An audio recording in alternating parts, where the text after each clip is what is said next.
Baik, eh, kiranya sekarang kita masuk dalam slide intinya, yakni tahapan design thinking. Secara umum, design thinking terbagi dalam 5 tahap yang meliputi empathize, define, ideate, prototype, dan test. Oke, mungkin untuk memudahkan paparan ini, kita akan bayangkan diri kita ini sebagai seorang dokter yang inovatif lah.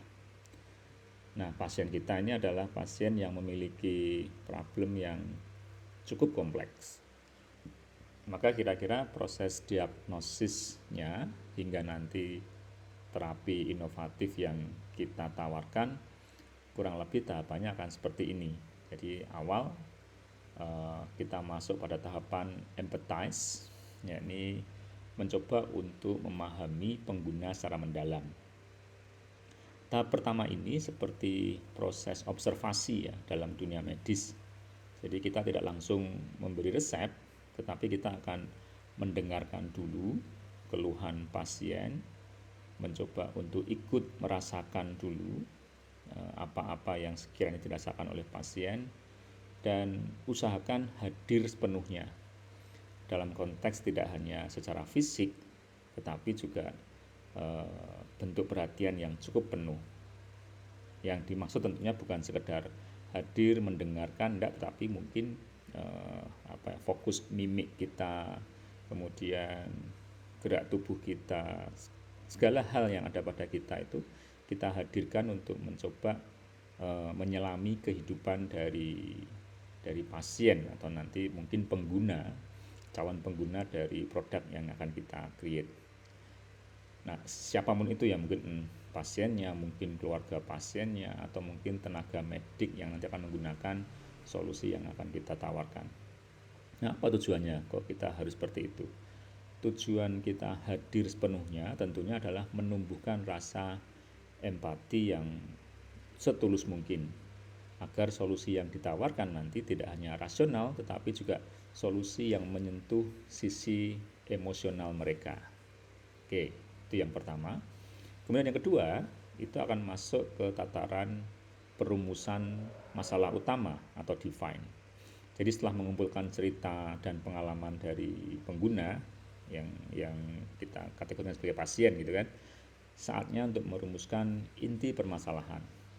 Nah, kalau tahapan ini seperti halnya kita merumuskan diagnosis dari gejala yang banyak dan kadang-kadang tidak konsisten, kadang-kadang penjelasannya kabur.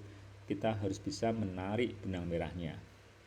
Misalnya case bukan hanya pasien tidak patuh minum obat, tapi coba gali lebih dalam sehingga kita bisa mengetahui pasien mungkin merasa tidak didengar sehingga tidak percaya pada terapi yang ditawarkan, yang terapi minum obat tadi misalnya.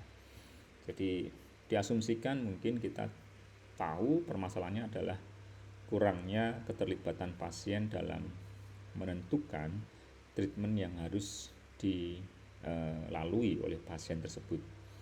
Jadi problem utamanya bukan sekedar pasien tidak minum obat, tidak mau minum obat, tapi gali lebih dalam, rumuskan lebih detail bahwa problem utamanya itu apa. Oke, kemudian tahap berikutnya yakni ideate. Di konteks ideate ini kita masuk pada tahapan brainstorming ya. Nah, mungkin di sesi inilah kreativitas kita diuji. Kita diminta untuk berpikir secara divergen, meluas, bukan mencari satu jawaban tapi membuka banyak kemungkinan yang bisa kita lakukan. Nah, analoginya mungkin seperti seolah-olah kita diskusi multidisiplin antar dokter ya. Jadi mungkin saja ya sebuah ide itu datang dari bidang yang lain atau mungkin dari cara berpikir yang out of the box.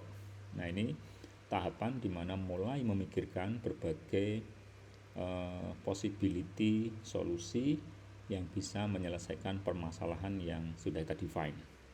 Nah, untuk memastikan bahwa solusi tadi bisa kita ukur, bisa kita putuskan sebagai solusi terbaik atau tidak, maka tahap yang paling awal adalah membuat versi awal dari solusi yang kita usulkan.